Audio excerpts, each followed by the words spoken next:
kotse ba? Feel kotse na! Sa buhay, lagi tayong may choice. Parang coffee or tea, to be or not to be, lights on or lights off, o di kaya naman Joy Jimenez or Joy Spring. Importante, lagi kang may choice. Gaya sa mga sasakyan, ang dami mong choices ngayon. May pick-up, may hatchback, may sedan. Gaya ng dalawang kotse na meron tayo ngayon. At ito ang full review ng 2021 Honda City Hatchback RS. This is Martin Aguilar, the content editor of philkotse.com. Pero bago ang lahat, don't forget to like this video at subscribe ka na sa Philkotse channel at pindutin mo yung bell icon para lagi kang updated sa mga bagong videos namin. At kung gusto mong makita yung full specs ng Honda City RS hatchback or sedan at ng iba pang cars available in the local market, just go to philkotse.com's car guide section. Tara, review! So dito tayo sa front exterior ng Honda City Hatchback RS pati ng Honda City Sedan RS. As you can see, meron siyang sporty at slick na front end. Tapos magkamukha din sila ng harap. Actually, same na same talaga siya. Tapos yung dalawang sasakyan din na to has LED DRLs, meron ding LED headlights, tapos meron ding LED fog lamps. So, di ba? Puro LED siya sa harap. And then one of the things that I like sa dalawang sasakyan na to is yung glossy black trim na makikita nyo sa taas ng grille niya. Bakit? Kasi yun nga, no, it gives a sleek looking appeal, lalo na pag tinignan mo siya sa harap. At yung pagkakadesign niya is kamukha ng 10th generation Honda Civic. So, no, since malapit na mag-goodbye ang Philippine market sa 10th Gen Civic, ito na yung living memory niya. So, parang when I see you again ang peg. And then, yun nga, no, gaya na sabi ko, magkamukha yung dalawa. So, parang magjowa. Kasi pag lagi kayong magkasama, sabi nila, nagiging magkamukha na kayo. Pero baka ako lang yun. Okay, silipin natin yung engine ng Honda City Hatchback RS. Ha! Kala nyo, automatic, no? Pero hindi. May tao sa loob. Yung bossing namin. Gusto natin. Oops. So yun, no, the Honda City Hatchback RS is powered by a 1.5-liter gasoline engine that delivers 119 horsepower and 145 Nm of torque. Then the engine is connected to a CVT. And yes, pareha sila ng engine na nakakabit dun sa Honda City Sedan RS. And then in terms of fuel economy naman, nakakuha kami ng 12.1 kilometers per liter while driving it sa mixed highway at city driving. Tapos, on the open highway, nakakuha kami ng 22.1 kilometers per liter while driving at an average speed of 90 kilometers per hour. So, kung ako tatanungin nyo, tipid yung numbers na yun.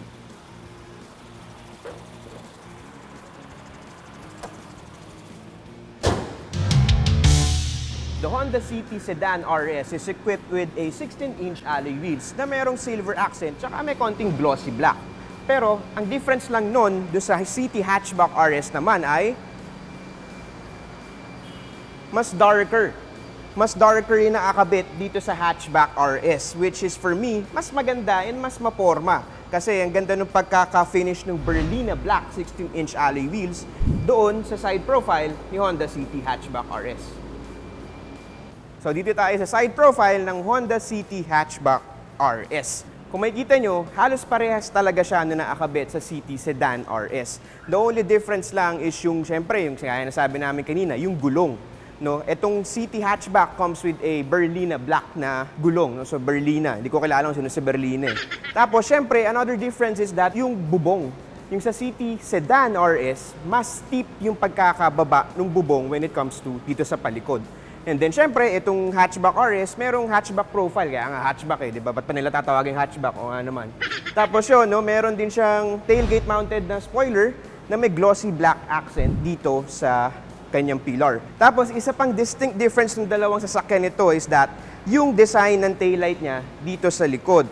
Yung City Hatchback RS, eh parang medyo gradient yung design. No? So, parang medyo may fade away na nangyari. Fade yung color doon. And then yung sa Sedan RS naman, medyo parang may ellipses yung makikita mo dito. So parang yung gills ng isda. Tapos another thing is that, eto hindi na to distinct difference, medyo comment ko na to when it comes to the hatchback, is yung size ng gulong nitong hatchback RS, which is yun nga, nasabi namin kanina, it's just 16. Which is, for me, parang masyado siyang maliit compared dun sa size ng sasakyan. Kasi yung pagkakadesign ng hatchback, no, medyo malaki yung likod niya, medyo may kapal yung kanyang puwet. So parang mas maganda sana kung ginawang 18 or 17 man lang. So yun medyo hindi proportionate yung size ng gulong dun sa body ng hatchback RS. When it comes to dimensions naman, the Honda City Hatchback RS measures 4,349mm long. Tapos it measures 1,739mm wide and then 1,488mm tall. And then it has a wheelbase of 2,600 at saka ground clearance na 134mm. So sa dami ng numbers na yon, nang hirap i-memorize, ano ba ang kailangan mong matandaan? Well, the key there is that the Honda City Hatchback RS is shorter by 204mm as compared dun sa sedan. Tapos, mas mabigat yung Hatchback RS as compared dun sa sedan kasi nga nadagdagan siya ng puwet, o baka ganun yung nangyari. Mas mabigat siya by 21 kilograms, so halos kalahating sako ng bigas. Okay, dito tayo sa likod ng Honda City Hatchback RS. Kung mapapansin nyo, it has this nice looking LED tail lights, no? Parang simple yung datingan, pero sporty. So parang ganun yung dating niya. Tapos it has a tailgate mounted spoiler na integrated with third brake light. And then meron din siyang black cladding dito, papunta dito sa pababa. And then, isa pa mapapansin nyo dito is that yung bumper niya, it has this slight angular looking bumper na merong manipis na reflector. Tapos, pag tinignan nyo yung dito sa baba, parang meron siyang black cladding na dalawa, no? Parang pisngi or parang mouthpiece yung naging dating. So, pag tinignan mo sa likod yung CTRS hatchback, yeah, it's still sporty and slick, no? Parang hindi siya OA, hindi rin naman siya sobrang simple. Andun siya sa gitna, which is actually good. Tapos, yung pagkakaiba ng City Sedan RS, may kita natin yan dito. Diba? Paano yun lang natin to, no? You go there, you go there. Usod ka dyan para makita natin yung difference. So yan, no? Pag nakita nyo, una nyo mapapansin is that iba yung taillights ng City Sedan RS. Yes, LED pa rin siya, pero iba yung pagkakadesign ng cluster. Hindi to. Kung napansin nyo kanina, dun sa hatchback, parang may double underline na design yung taillight. Itong sa sedan, isa lang na ganun. But still, it still looks good. And then, pag tinignan mo yung bumper, mas makapal yun dito. Mas makapal yung kanyang reflector as compared dun sa hatchback version. And then, pag tinignan mo sa baba, merong diffuser itong Sedan RS, which adds to that sporty appeal nung sasakyan. And then, isa pa pala is that meron siyang lip spoiler dito, para young vibe, tsaka sporty yung datingan. Yeah, that's the difference of the sedan, tsaka nung hatchback. So, silipin natin yung cargo space nitong Honda City Hatchback RS. Ayun, no? So, makikita nyo, no, being a hatchback, mas flexible yung mabibigay sa yung cargo space nitong sasakyan na to, in terms of lalo na pag vertical, and pag kailangan mo yung mas mahabang mga gamit. Kasi nafo-fold yung seats niyan, ULTR nga di ba? Tapos, in comparison, dito naman sa Sedan RS, pipindutin natin uli. Di ba? Mas malalim yung cargo area kasi nga sedan siya. However, medyo limitado ka pagdating dun sa vertical space and then dun sa pagka-horizontal, yung mas mahaba. Kasi hindi natutupi yung rear seats nitong City Sedan RS. Ha! Puro sedan, puro RS. So, sasara muna natin. Yan. Mamaya papakita namin sa inyo yung ULTR seats. Dito tayo sa interior ng Honda City Hatchback RS, no? Kung mapapansin nyo, it has the same layout doon sa nakakabit sa sedan. Halos the same, may subtle difference siya na distinctive, no? Daanan natin yan ngayon. Pero first off, meron tong leather wrap steering wheel na merong red stitching, no? Parang continuous design ni RS kasi RS nga more on red, red accents. And then integrated din yung steering wheel mo ng mga controls like for the cruise control and then yung volume controls. Tapos may glossy black trim din siya dito, which is for me good, no? Nakakadagdag ng appeal. Yun nga lang, baka magasgas mo pagka hindi ka masyado maingat. Pansin na naman namin, maganda naman yung buttons niya, no? Hindi siya cheap looking. However, kailangan mong i-press repeatedly pag gusto mong hinaan yung tugtog. Gaya kanina, biglang Dua Lipa pala yung nasa Spotify ko. Nagulat ako nahiya ako konti sa mga kasama ko. Pero Dua Lipa is good. Oops! Teka lang, pwede mo pala i-hold yung volume control. Pero mas matagal lang than usual. Tapos pag tinignan mo sa harap, andun ulit, no, meron kang analog cluster na merong medyo maliit na digital cluster dun sa gitna, digital trip meter. Nandun yung essential info like yung average fuel economy mo tsaka kung ilan na yung nababiyahe mo in terms of kilometers. So pagdating dito sa gitna, no, yes, it has the same 8-inch infotainment touchscreen na nakakabit dun sa City Sedan RS. And it also comes with Apple CarPlay and Android Auto. Kaso na-testing lang namin is yung Apple CarPlay, hindi yung Android Auto kasi hindi kami mga naka-Android, more on Steve Jobs fanatic kami. And then pagbaba mo dito, ito na naman, no, same cluster, same weather controls na makikita mo dun sa sedan. No, it has this rotary knobs na mas okay siya for me kasi madali mo siya ma-adjust even while you're driving. So Wait, weather? Oh, mali ba sabi ko? Climate. Weather control. So, well, gusto nating i-control yung weather kasi medyo mahirap mag-shoot pag umuulan. So, pero yun nga, no, maganda yung pagkakaayos ng knobs niya dito kasi hindi siya, hindi siya makalat tignan no? Parang naging clutter-free yung dating ng dashboard layout mo, which helps sa driver, lalo na kung gusto mo yung hindi magulo na itsura sa dashboard. Tapos isa pa pala, no, guys, maganda yung feedback nitong rotary knobs na nakalagay dito. Maala premium-like kasi responsive siya masyado every click Tingnan nyo ha. Tingnan natin kung maririnig. O, di ba? Parang Morse code. Ang ibig sabihin nun, direct gutom na ako. So, yun. Pagkatapos nun, ito pa pala, isang distinctive na differences, no? Itong City Hatchback RS comes with glossy black na nakakabit dito sa dashboard, pati dun sa aircon vents niya. Kasi dun sa sedan, silver yung nakakabit doon. Which for me, mas maganda tong glossy black kasi mas sleek yung itsura. Kaso nga lang, mas dust collector siya, tsaka mas scratch prone siya. So, ingat na lang, tsaka lagi kang maggupit ng kuko mo para hindi masyado, magagasgas. Tapos pagbaba mo, syempre, papasok na tayo sa segment na saan mo lalagay yung phone mo. Well, eto na nga, naunahan ako ng cellphone ko, nakalagay na siya dito. Well, just to show it to you guys, merong magandang compartment na ginawa si Honda dito na pwede mo paglagyan ng phone mo, which is dito lang, halos sa baba nung climate control. And maganda rin kasi malapit na siya dun sa USB port na pang-connect mo, papunta naman dun sa Apple CarPlay mo. So with that, okay siya kasi hindi pa rin storbo Ayusin mo lang na onti yung wires mo dyan. O, diba? Mas malinis na yung dashboard mo tsaka wala masyadong mga kable-kable. Tapos pagbaba mo dito, yes, you have glossy black trims again dun sa kanyang gear lever, shifter, basta cambio. Meron siyang doon, may glossy black uli siya doon, which again adds to that sleek appeal, pero ingat lang uli kasi nga scratch prone. And then yung gear shifter niya, okay din naman yung feel. Medyo premium-ish, pero not that much. Pero okay na yun considering the price point of the vehicle. Then pagpunta mo dito, meron siya nung handbrake na traditional, no? Which baka gusto mo raw mag-drip ginawa ni Honda. Pero kung gagawin niyo sa streets, gawin mo lang sa truck. And then pagdating mo dito sa center glove box, meron din siya, malalim din, guys. So, may pitaka. Tapos, okay din naman yung cushion niya dito, nabibigyan niya ng kahit papano comfort yung elbow mo pagka pinatong mo dyan. So, magagamit mo yan pagka-traffic. Tapos yung seats nito ni Hatchback RS is another difference na nakikita natin from as compared dun sa sedan. Kasi itong nakakabit sa hatchback, yes, it still has this leather and suede combination sa upuan, pero may honeycomb yung pattern niya. As compared dun sa sedan na medyo net yung parang diamond pala, diamond. Ba't ba net na naman nasabi ko? Diamond yung pattern. Dito, honeycomb. Sa kabuuan, halos parehas lang talaga nung nakakabit dun sa City Sedan RS.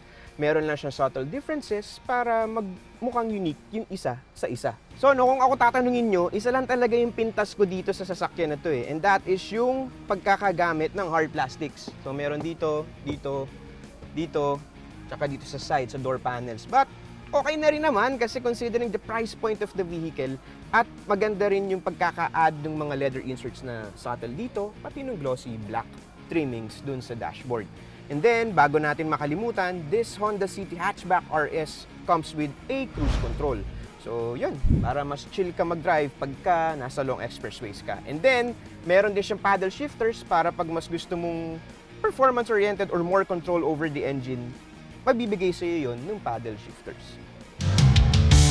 Dito tayo sa second row seats or sa likod ng City Hatchback RS. As you can see, meron siyang, yung pa rin, honeycomb accent dun sa kanyang upuan.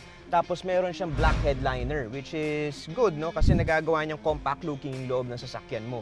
At saka mas hindi siya dumihin in the long run.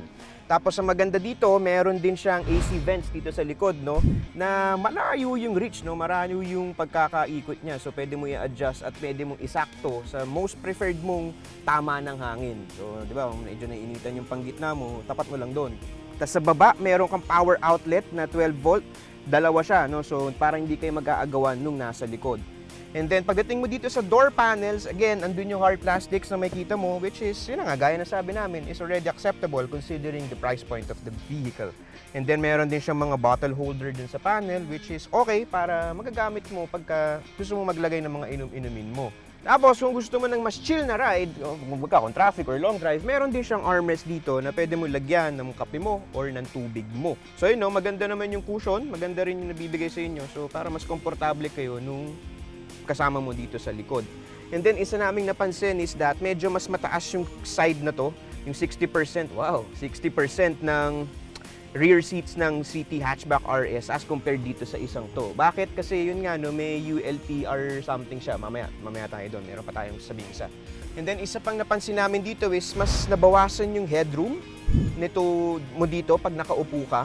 Kasi nga, because of the ULTR seats. And bago tayo pumunta doon, no, i-note lang din natin na kita nyo naman yung legroom.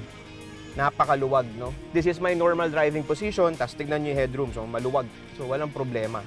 Yes, you can fit up to 3 dito, pero ideally, dalawang kasing tabakong tao lang yung mas maganda dito eh. So, yun, no? Speaking of the ULTR seats, eto na tayo sa wakas. Mapapakita ko na sa inyo kung ano ba yung sinasabi naming ULTR or Ultra. Hindi yung sa pera o ba yung basta, Ultra. Ito, tignan natin. So yun yung kagandahan at yun yung isang advantage na mabibigay sa'yo pagka pinili mo yung CT Hatchback RS, which is yung ULTR seats. So maraming ibig sabihin yun, utility, long, tall, tsaka refresh. So no, meron siyang knob dito na pupull para in case na kailangan mo ng mas malaking cargo space. So makikita nyo naman, no, flat dito, no, tapos meron ka pang space doon papunta doon sa pinaka main cargo ni CT Hatchback RS. Tapos yung isa, pwede mo rin siya ibaba in case na talagang kailangan mo ng cargo space. O, di ba? Bang bang, baba.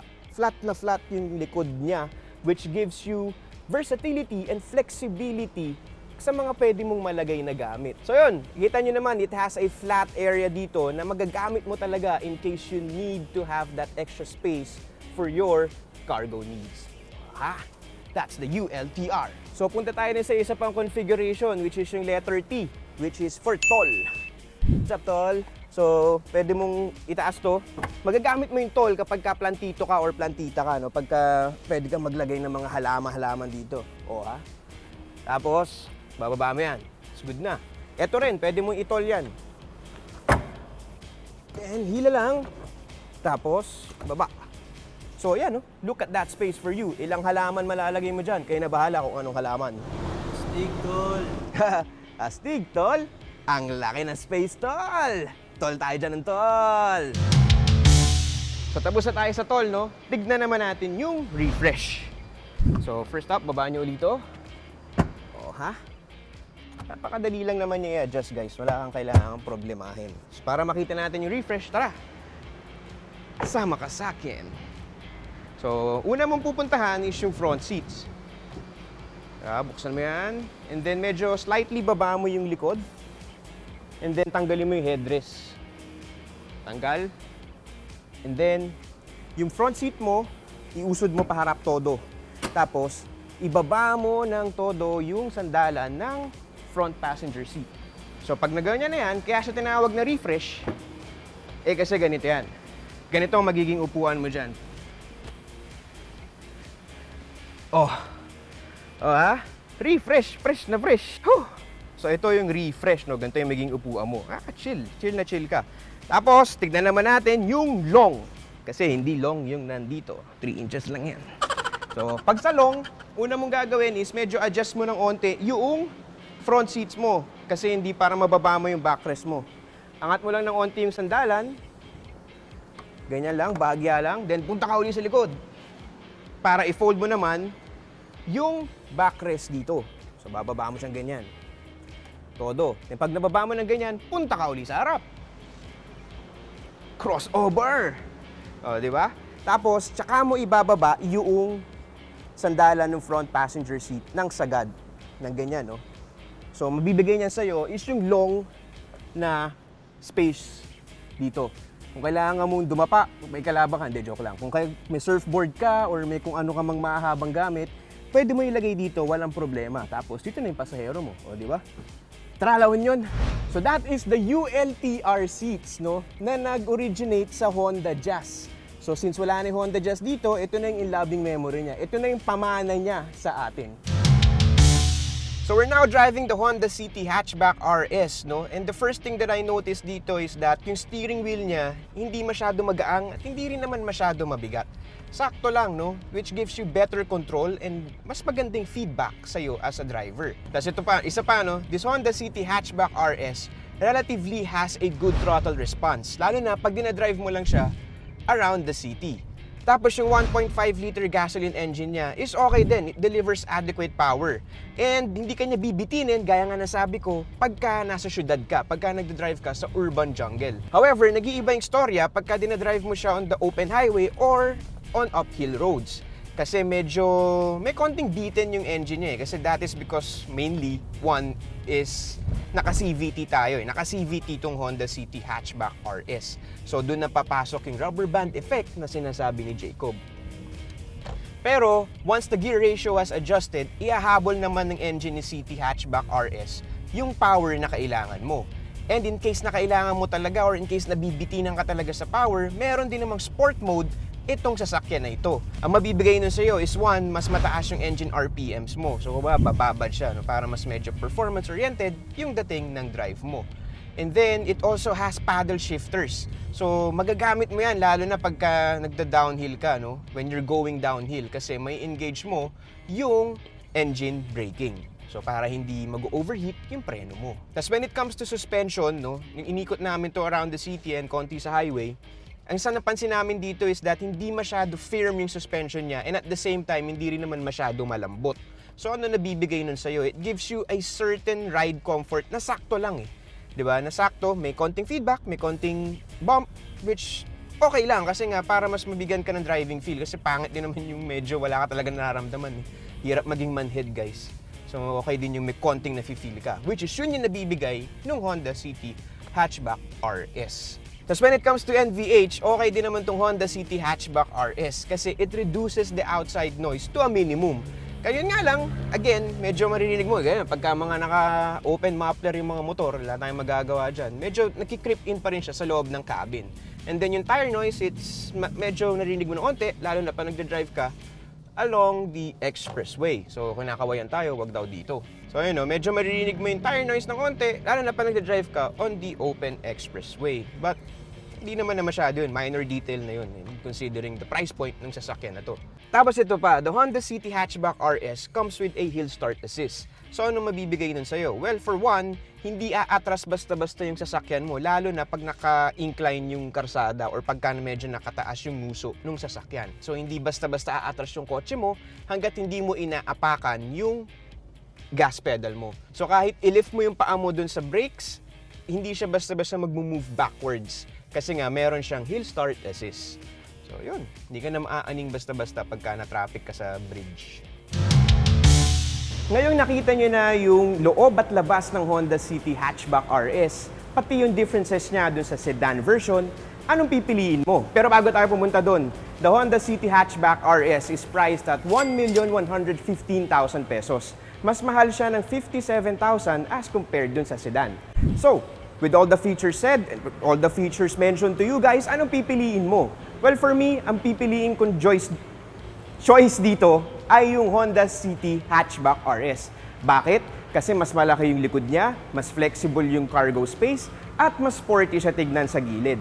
Kaya naman ang choice ko ay yung Honda City Hatchback RS. Kayo, anong choice nyo? Share nyo sa comment section sa baba. Ngayon, kung gusto niyo makita yung full review ng City Sedan RS, click niyo lang yung link sa description box below. So paano ba yan? Kita-kisa lang tayo din sa next video. Again, this is Martin Aguilar, the content editor of philcoche.com. O paano ba yan? Bye-bye! Pabaksin kayo. At magparehistro na rin kayo para makaboto kayo. Thanks for watching. For the latest news, reviews, and anything you want to know about cars and car ownership, visit philcoche.com. Follow us on YouTube, Facebook, Instagram, and Spotify para hindi ka huli sa usapan.